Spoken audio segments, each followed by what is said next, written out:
They'd left behind the nightmare lands of death and destruction created by 4 years of war.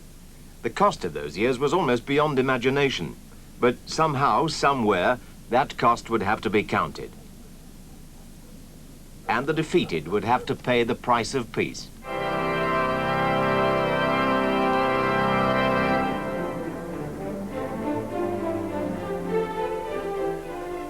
To the west of Paris stands the great palace of Versailles.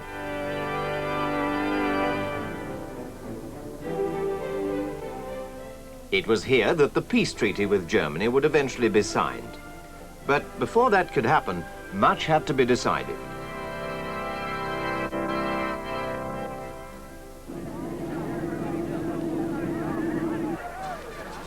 In January 1919, 2 months after the armistice, the delegates of the victorious powers arrived in Paris for the peace conference to draw up the terms to be offered to the defeated countries.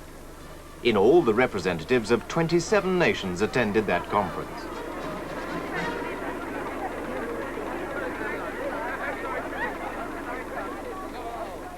But of all the statesmen who came to Paris to settle the peace, the most important were President Wilson of the United States, Georges Clemenceau, the French Premier, and Lloyd George, Prime Minister of Britain. Each had very different ideas of what to do about the central problem of Germany. Clemenceau, like most Frenchmen, knew what he wanted out of the peace: revenge, reparations for the damage the French had suffered, and guarantees that a similar war would never, could never happen again.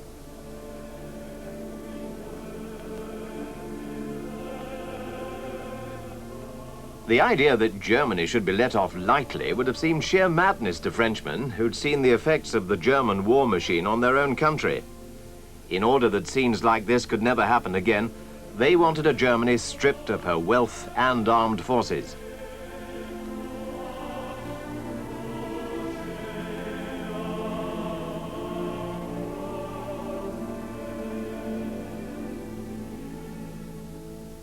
In contrast, Woodrow Wilson appeared to promise a just and lasting peace, not punishment. Europe acclaimed him as the great and good man from the New World.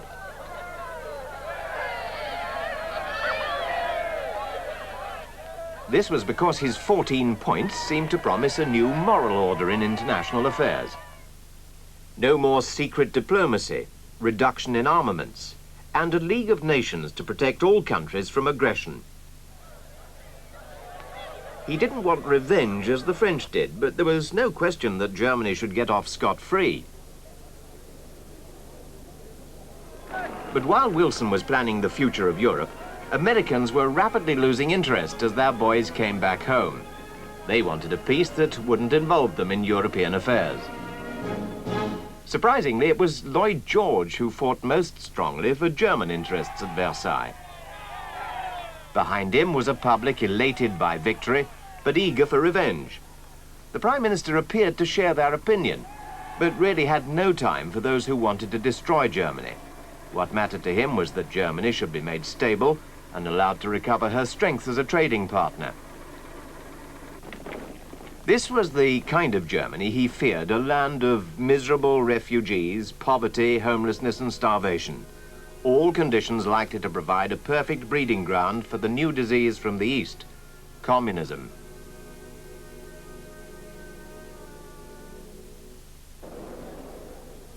In Berlin, his fears had already been realized. A communist revolt had broken out there in early January. While the leaders tried to rouse the mass of the people, armed communists occupied key public buildings.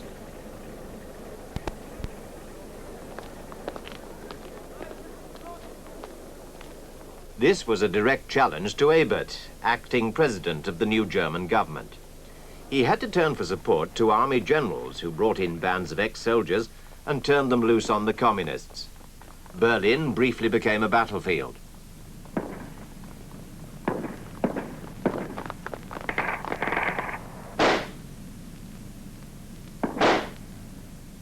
Within a week, the revolt was crushed.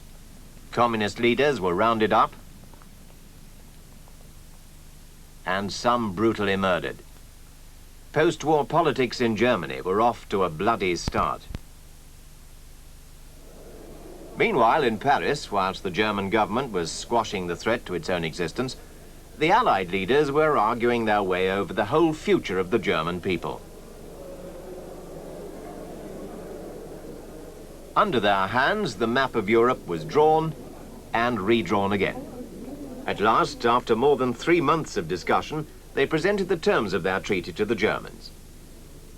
Germany lost land in the east, the west, and the north. In the east, the most important of those losses was the wide strip of territory given to the newly independent Poland, separating East Prussia from the rest of Germany. While on the west, France took back the provinces of Alsace and Lorraine, and was also given the right to mine coal in the Saar, an area placed under League of Nations control for 15 years.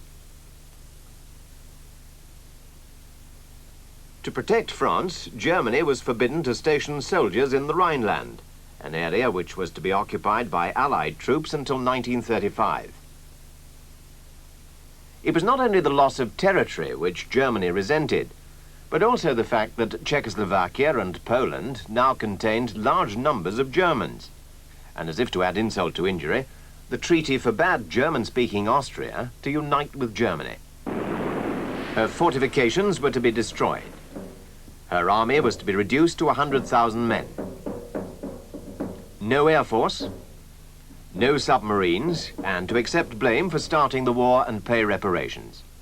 In protest at Scapa Flow, the British naval base, the Germans scuttled their fleet rather than hand it over to the Allies. It was a last defiant gesture. Germany would have to agree to the terms. She was in no position to restart the war. So, in the high summer of 1919, the German delegates were brought to the Great Hall of Mirrors at Versailles to sign the peace treaty. It was a compromise peace that satisfied not even one single Allied leader, and predictably the Germans loathed it.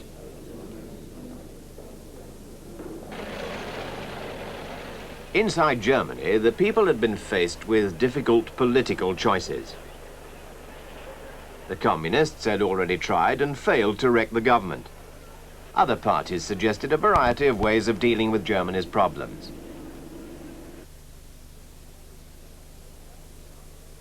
But when Ebert became president of the new German Republic in August 1919, he found himself facing other threats. There were, for instance, the extreme nationalists who couldn't bring themselves to believe that the German army had lost the war and often greeted returning troops as heroes.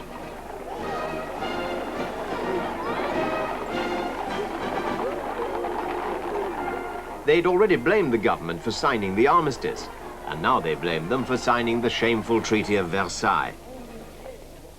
And then there were the Freikorps, or Free Corps, bands of ex-servicemen who'd tasted blood and power in their battles with the communists. In March 1920, these two forces combined to try and take over Berlin. The army refused to fire on the Freikorps, who were only defeated when the workers of Berlin went on strike and refused to cooperate with the rebels. Political extremism seemed to have become part of everyday life. And then there was the vital question of reparations. In 1921, the Allies were still discussing how much Germany should finally pay. Aristide Briand, the French Prime Minister, wanted a definite sum to be fixed quickly, and Germany made to pay. The rebuilding of war-damaged France was costing the country a great deal of money.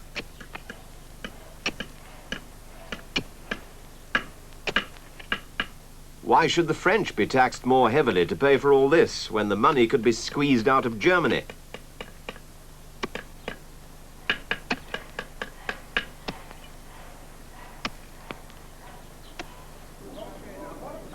But the Germans, who'd been summoned to hear the Allied demands, protested that these would place an intolerable burden on their people.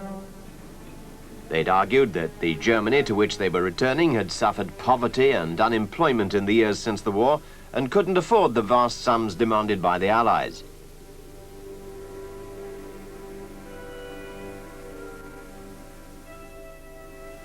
Germany was already in a bitter mood. Might not reparations only make things worse? But these arguments didn't impress the Allies, who fixed a sum of £6,600 million for the Germans to pay. That sum would have to be paid in goods as well as money. Most would come from here in the Ruhr, the industrial heart of Germany.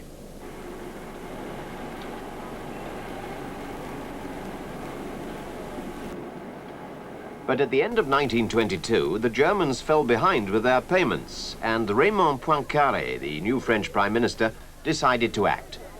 If Germany wouldn't pay in full and on the nail, then France would help herself.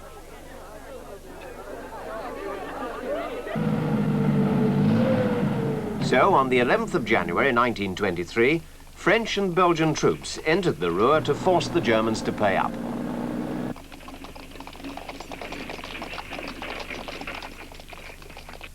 There was, of course, after Versailles, no German army big enough to stop them.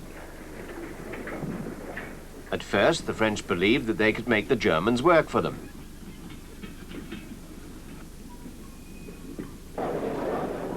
But suddenly, German politicians and people were united in a common cause: hatred of the French. And huge protest meetings were held all over Germany. Workers in the Ruhr refused to cooperate with the enemy, and the German government supported the strikers. Germany's industrial heart stopped beating, and the goods trains, which should have been carrying German wealth to France, lay idle in the sidings. The French hit back by bringing in their own workers to get things moving again.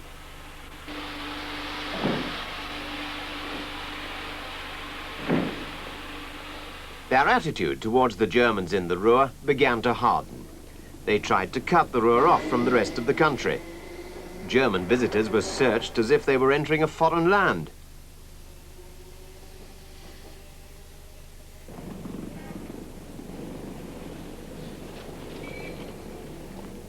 They deported the leaders of the passive resistance, German officials, and even the police. The result was violence.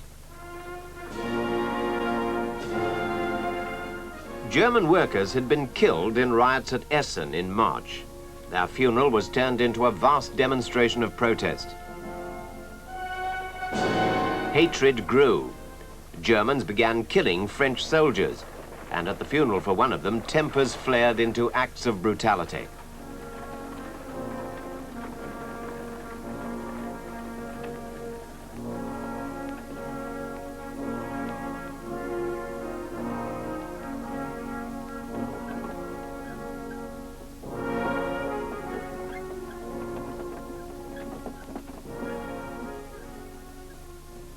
"1923 was disastrous for Germany.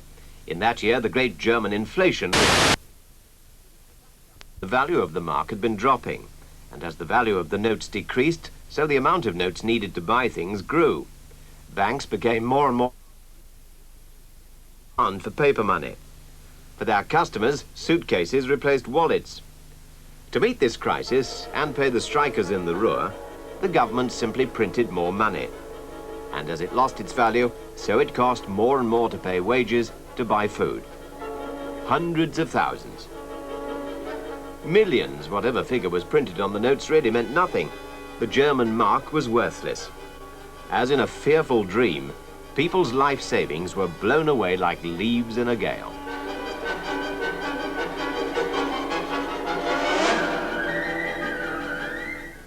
As Germany slid towards disaster, Gustav Stresemann was appointed Chancellor.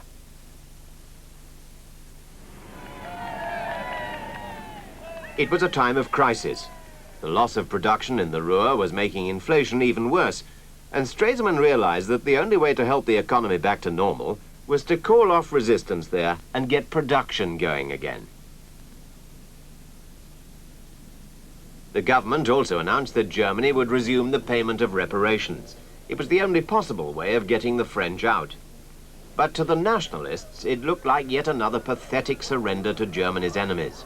General Ludendorff, who'd never accepted that Germany had been defeated, gave his support to Adolf Hitler, the leader of the new National Socialist Party. In Munich, the capital of Bavaria, they decided to try and overthrow the government. But Hitler's stormtroopers were not yet powerful enough and couldn't get the support of the army or the police. Their November uprising failed and merely ended in confusion and 14 deaths. Ludendorff and Hitler were put on trial for treason. Ludendorff was let off. Hitler was sent to prison, where he brooded on his failure for a few months in rather comfortable surroundings. Meanwhile, inflation was being brought under control. The old worthless money was called in and destroyed and replaced by a new currency. At the same time, a committee under Charles Dawes, an American, was set up by the Allies to scale down the reparations so that Germany could afford to pay them.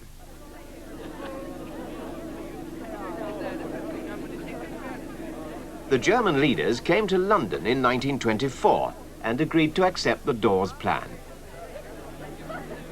Stresemann's policy of cooperation began to pay off at that meeting. The French agreed to pull out of the Ruhr within a year. Their occupation had been unpopular with their most important allies, especially Britain, who'd refused to support their attempt to humiliate Germany.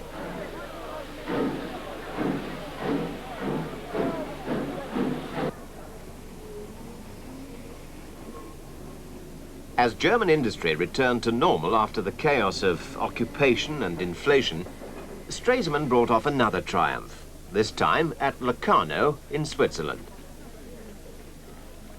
Under the Locarno Pact of 1925, France, Belgium and Germany agreed to respect the frontiers between them, and Britain said she'd support any country that was invaded.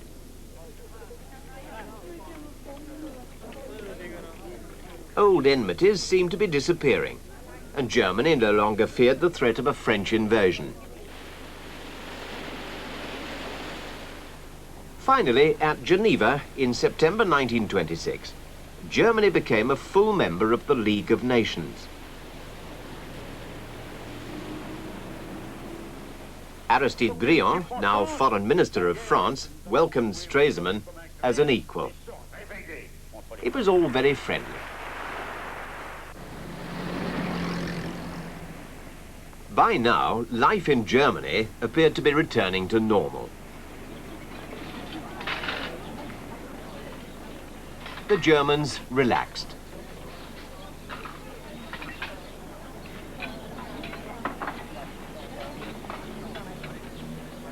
The grim aftermath of the war, the humiliation of Versailles, the hysteria of 1923, all gradually faded beneath the surface of a new prosperity. For a defeated nation still paying for a lost war, the Germans appeared not to be doing badly. They could afford to live it up a little, have a good time.